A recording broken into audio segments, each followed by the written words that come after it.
Grab the blue one, Ethan said, lifting a box with flashing rockets. She's gonna scream. She'll scream if you pick the drum set, I said. I'll scream if you pick the drum set, Mom laughed. No drums, please. Excuse me, the manager said. His smile felt stiff. Can I help with anything? We're good, Dad said. Birthday shopping. Right, the manager said. His eyes slid over our hands, then up to the ceiling camera. Let me know. I felt the air cool. He leaned toward an employee. I caught pieces not meant for me. Watch them. Don't trust. My stomach tightened. I kept my voice low. You heard that? Mom kept her smile, but it shook. Pick the doll, she told Ethan, steady like a soft warning. The astronaut or the scientist? Ethan asked. Scientist, I said. She builds things. Dad carried our basket to the counter. Do you price match? He asked the manager. We do, the manager said, tone snapping. If the item hasn't been tampered with. No one touched anything, I said. I didn't say you did, he answered. You implied it, I said. Mom touched my sleeve. We'll be quick. Take your time, he said, already turning, already whispering. Aisle 5. Keep an eye. Ethan's face tilted up. Why's he talking like we're invisible? We're not, I said, though I felt see-through. Dad held up a boxed microscope. Remember when you wanted one of these? He asked Mom. I still do, she said. Maybe 2 gifts, I said, trying to stitch the moment back together. The manager came back, smile borrowed. Random bag checks today, he said. Store policy. We haven't bought anything yet, Dad said. Exactly, he said. Mom blinked slow. We just walked in. Sir, he told Dad, ignoring her, open your jacket. Dad's breath shortened. I mind. It takes a second. It takes something else, I said. Our dignity, the employee hovered, eyes jumpy. He told me to... She started, then stopped. Do your job, the manager snapped at her. Then to us, sweet again. Cooperation helps everyone. Helps who? I asked. For everyone, he repeated, which meant not for us. Dad lifted the basket. We're here to spend money, not rehearse as suspects. That's defensive, the manager said. That's human, I said. Mom tried to keep us steady. Let us pay and go. Not before I confirm, he said. He nodded at the employee. Call it in. Call what in? I asked. Suspicious behavior, he said. We're comparing doll hair, I said. Your tone isn't helping, he said. My tone isn't stealing, I answered. The employee's hand shook around her phone. Sir, are you sure? You don't need to think, he told her. You need to follow. Dad lowered his voice. Son, he murmured to me, warning and prayer. I'm calm, I said, though my pulse was a drum set. I'm calm. Look, Mom said to the manager, opening her purse. Receipts, cards, coupons, take your pick. We're not here to hurt anyone. Policy, he said. Safety. Whose safety? I asked. He didn't answer. He stared at the camera like it was a mirror he liked. A couple slowed by the aisle. The man whispered, What happened? The woman said, Nothing yet, like she wanted a show. Dad breathed deep and slow. We are here to buy gifts. You've said that, the manager replied. And I'll keep saying it, Dad said, until someone hears me. Silence pressed on my chest. Carts clattered far off. A child laughed 2 aisles away. The lights hummed like trapped bees. The manager's smirk returned, thin and deliberate.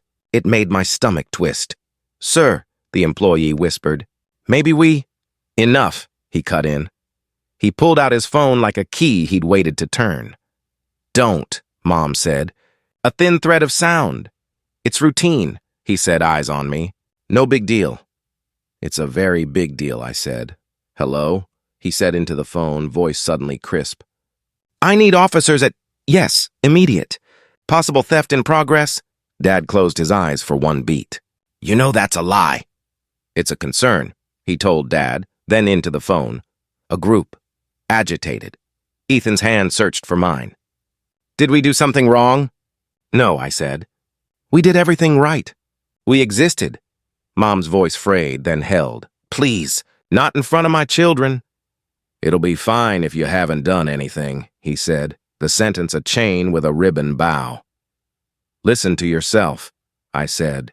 You're practicing harm and calling it order. The couple hovered. The woman raised her phone a little. Do you want me to record? Please, I said. Her phone rose like a small light. Ma'am, the manager said, fake pleasant. No filming. In public I can, she said. I'd appreciate, he began. I'd appreciate respect, Mom said, steady now. My son is 12. Then set a good example, he said. That's what I'm doing, she replied. Dad set the basket on the floor. We'll wait right here, he said, laying each word down with care. We won't touch a thing. We won't move. We won't be your story. You already are, the manager said. Heat crawled up my neck. I wanted to shout. I swallowed and chose steady words. Look at me, I said. He didn't. Look at me, I repeated. His eyes slid over, annoyed. I'm not a threat, I said. I'm a brother, a son, an uncle buying a birthday gift. If that is suspect to you, the danger isn't in our hands. It's in your eyes. He laughed once, empty. You're dramatic. I'm tired, I said. The store speaker chirped about seasonal sales. It sounded like a joke at a funeral. The employee stepped closer. Sir, I don't think... You're not paid to think, he said. Mom folded her arms like a shield. You can stop this with one sentence.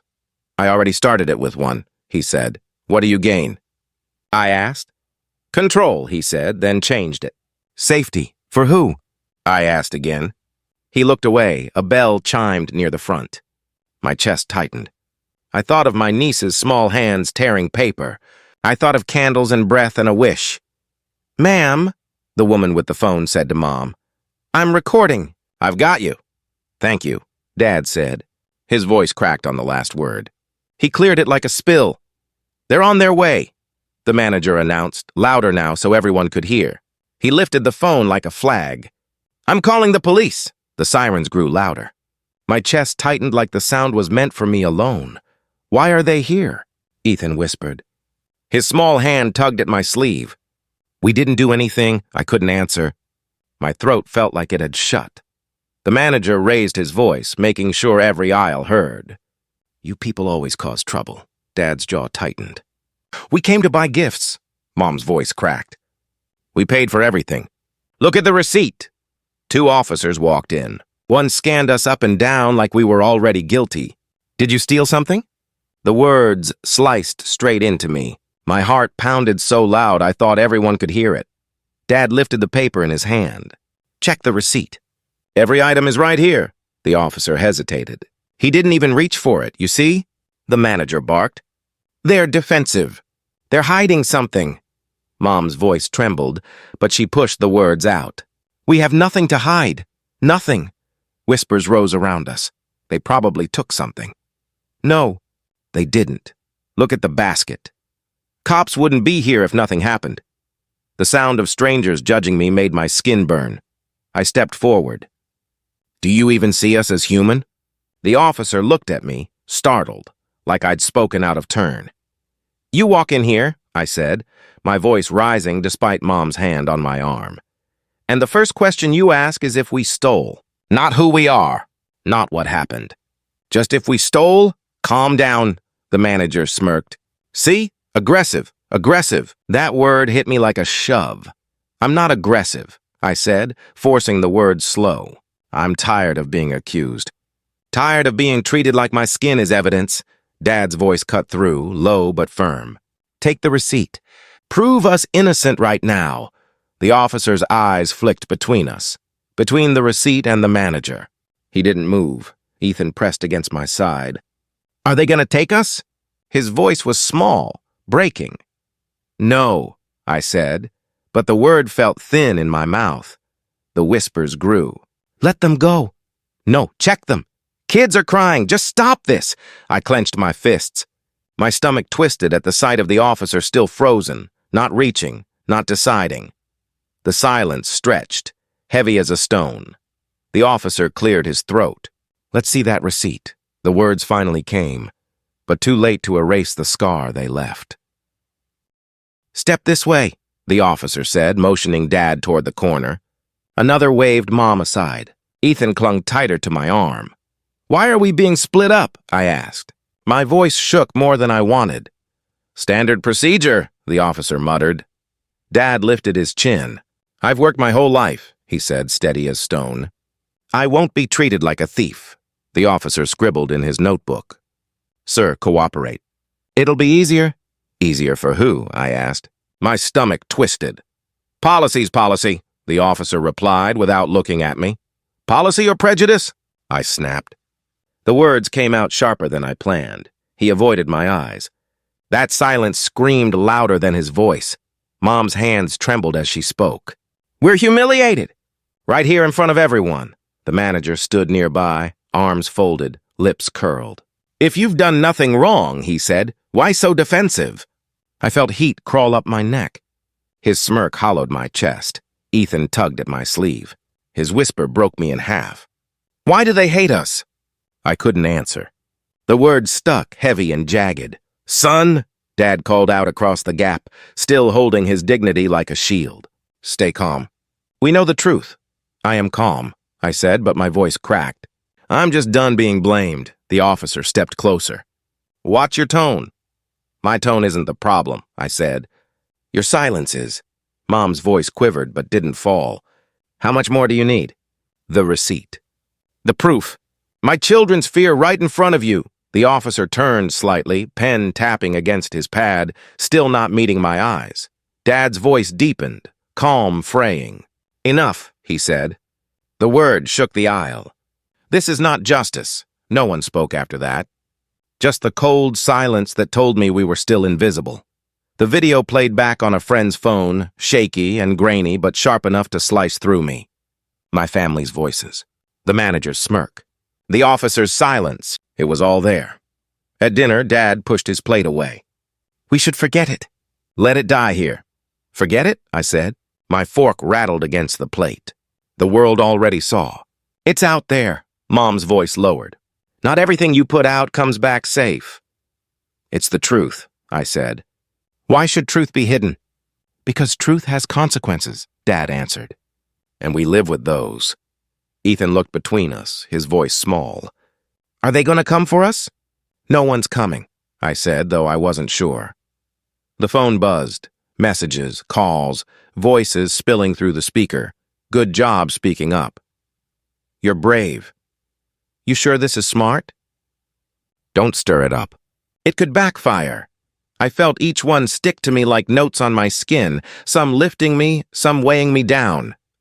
"Listen to them," Mom said. "Even your friends are divided."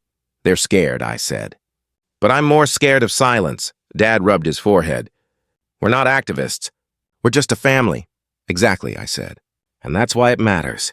If it can happen to us, it can happen to anyone." Mom sighed. "I don't want your name dragged through mud." "My name was dragged the moment he called the cops," I said. My chest burned. "This isn't just about me. It's about dignity, about being seen." Ethan whispered, "I don't want people to hate us more." I squeezed his shoulder. "They hated us in that store whether we said a word or not." "Speaking won't change that. It might change what happens next." Silence filled the room. Heavy. Waiting. The phone buzzed again. A friend's voice cracked through. "Keep fighting. You're not alone." I looked at my parents. Their fear was real. But so was my resolve. "This video can tear us apart," I said softly, "or it can build something bigger. But I won't let it vanish." Their eyes lowered, but no one argued. The choice was already alive in me. "I swear to tell the truth," I said. My voice shook. My palms felt wet against the wood. Judge Harris looked at me over his glasses. "You may sit." Ms. Reed touched my elbow. "Breathe," she whispered. "Tell it plain." Mr. Whitaker, the store manager, leaned back and smirked. Mr. Cole, his lawyer, tapped a pen like a metronome for doubt. Judge Harris cleared his throat. "Counsel opening statements," Ms. Reed stood. "Your Honor, this case is simple. Words were used as weapons. Policy became a mask. We will show the video. We will hear the witnesses. We will see the harm." Mr. Cole rose. "Your Honor, this is a misunderstanding blown out of proportion." My client followed store policy. Nothing more. My chest tightened. I stared at my shoes until the buzzing in my ears softened. Judge Harris nodded. Proceed. Ms. Reed faced the screen. Play the video! The speakers hissed, then our voices filled the room. Grab the blue one, Ethan said in the video. No drums, Mom said. I heard her laugh again and wanted to pull it back into her mouth and keep it safe. Random bag checks today, Whitaker said on screen. His tone was sugar on a blade. Whose safety? I heard myself ask. Policy's policy, an officer said. The final line landed like a stamp. I'm calling the police. Gasps moved across the benches. Chairs creaked. Someone whispered, My God. Mr. Cole lifted his chin. A single phone video in a tense moment cannot capture the full context. Ms. Reed pointed at the freeze frame. It captures enough. Judge Harris looked from the screen to us. We will hear testimony. Ms. Reed? Plaintiff's call. Ms. Reed turned to me. Please tell the court what happened in your words. I stood again. My legs felt like thin sticks. We went to buy birthday gifts. My brother joked about toys. My mom laughed. Then I heard it. Watch them. Don't trust. The manager kept smiling while he treated us like a problem. He called the police. We had a receipt in my dad's hand and a basket on the floor. We had our lives in our faces. None of it mattered. Mr. Cole walked a few steps toward me. You were upset. I was human, I said.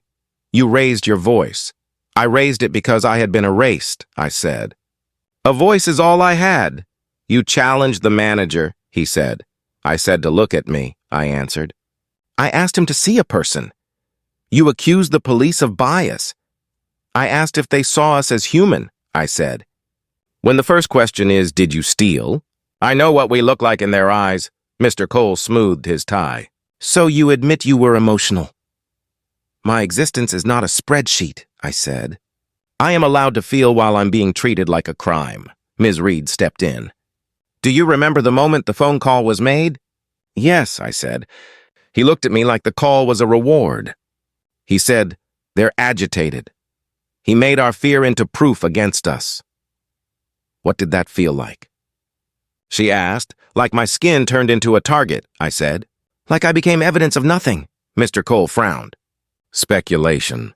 Judge Harris raised a hand. Overruled. He may describe his experience. Ms. Reed nodded. No further questions. Mr. Cole faced the judge. Defense calls Mr. Whitaker. Whitaker walked to the stand with a careful, practiced calm. He raised his hand, swore in, and sat. Ms. Reed folded her arms. I watched Whitaker's mouth shape the same smile I saw in the video. Mr. Cole clasped his hands. Mr. Whitaker, what is your store policy when you suspect theft? Whitaker kept his voice smooth. We watch for unusual behavior. We ask for cooperation. If necessary, we contact authorities for everyone's safety. What behavior did you observe? Mr. Cole asked. Defensive attitudes, Whitaker said. Raised voices. Refusal to cooperate with a simple check. Did you ever accuse them directly of stealing? Mr. Cole asked. No, Whitaker said. I raised a concern. Ms. Reed stepped forward. A concern you performed loudly enough for an audience. Objection, Mr. Cole said. Withdrawn, Ms. Reed said. She kept her eyes on Whitaker. Mr. Whitaker, did you say watch them? Don't trust to an employee? He shifted. I said to be alert. Those were your words? She asked. I don't recall the exact words, he said. I felt anger rise. I bit it down and tasted metal. Ms. Reed kept going. Did you instruct your employee to call the police? Yes, he said. For safety. Whose safety? She asked. The store's, he said. You mean your comfort? I whispered before I could stop myself. Order, Judge Harris warned gently. I nodded and swallowed hard. Ms. Reed pointed to the screen again. Play the last 30 seconds. I'm calling the police. Whitaker's voice rang out again from the speakers. Ms. Reed paused the frame on his face. You sounded pleased. Mr. Cole stood. Objection. Argumentative. Sustained, Judge Harris said. Counsel, stick to facts. Ms. Reed nodded. Facts, then. The video shows no stolen goods. The receipt exists. The family is stationary and cooperative in the frame. The call is made anyway. Whitaker's jaw tightened. I was doing my job. Ms. Reed turned to the bench. No further questions. Mr. Cole smiled thinly. Defense calls Officer Barnes. Officer Barnes swore in and sat, uniform sharp, voice even. Mr. Cole spoke softly. Officer, describe what you saw on arrival. I saw a group near aisle 5, Barnes said. I asked if there had been theft. I requested to see a receipt. Did anyone resist? Mr. Cole asked. There was frustration, Barnes said. Some raised voices. Did you fear for safety? Mr. Cole asked. I am always mindful of safety, Barnes said. Ms. Reed stood. Officer Barnes, did you accept the receipt when first offered? He hesitated. I did not take it immediately. Why? She asked. I wanted to assess, he said. You wanted to assume? I murmured. He heard it. He looked away. Ms. Reed kept her tone steady. Did you later confirm the items matched the receipt? Yes, he said. Did you find any stolen goods? She asked. No, he said. Did you apologize? She asked. He shifted again. I advised them they were free to go. That wasn't my question, she said. He stared at the table. No, thank you, she said. Mr. Cole stood. Officer Barnes, in fast-moving situations, Ms. Reed cut in. Sustained preemptively, Judge Harris said with a sigh. We've heard enough on fast-moving. Move on, counsel. Mr. Cole closed his file. No further questions. Judge Harris turned to me. You may step down. I didn't move. Your Honor, I said. May I say one thing? He studied my face. One thing. My throat tightened. Do you know what it feels like when your very existence is treated like a crime? When a laugh from your mother becomes suspicious, and a toy in your brother's hands looks like a threat? When a receipt is less believable than a stereotype? Mr. Cole rose. Your Honor, sit, Judge Harris said, eyes still on me. Finish. I steadied my breath. We stood still. We showed our proof. He called anyway. And when the officer asked if we stole, it cut deeper than any search could. The question told me who I was to him. Whitaker snorted. They're twisting the story. I turned to him. No, you did that yourself. The words landed and stayed. The room went quiet enough for me to hear my own heartbeat. Judge Harris leaned forward.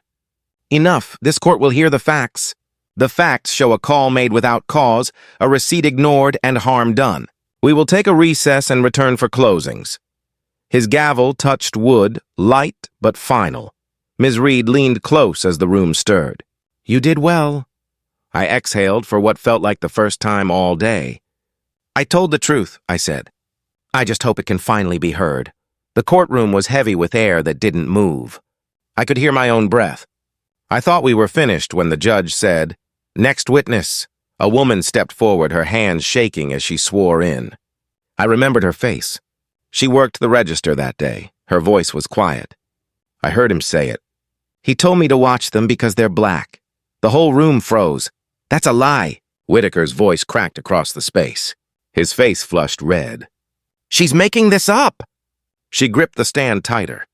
I'm not lying. I heard every word. The judge raised a hand. Order in the court. My chest thudded. Someone else had carried what I heard.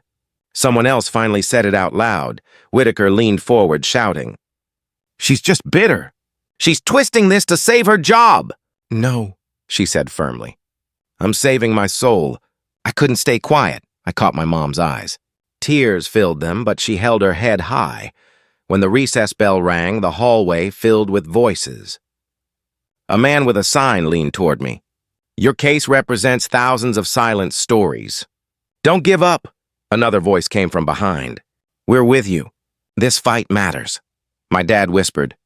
We never wanted this. We're not symbols. Mom's voice lowered, trembling. We wanted to buy a gift. That's all? I leaned closer, my words cutting through the noise. Maybe we were always meant to be more than just a family in that aisle. Maybe we were meant to be seen. They didn't answer, but no one pulled away. For the first time, I felt the tide shift. The silence that once smothered us now carried weight. Allies, witnesses, strangers turning into something stronger. The balance was no longer his. It was moving toward us. Whitaker walked back to the stand, his shoes hitting the floor too loud. He carried his smirk with him, but I saw the edge of it slipping. Judge Harris leaned forward.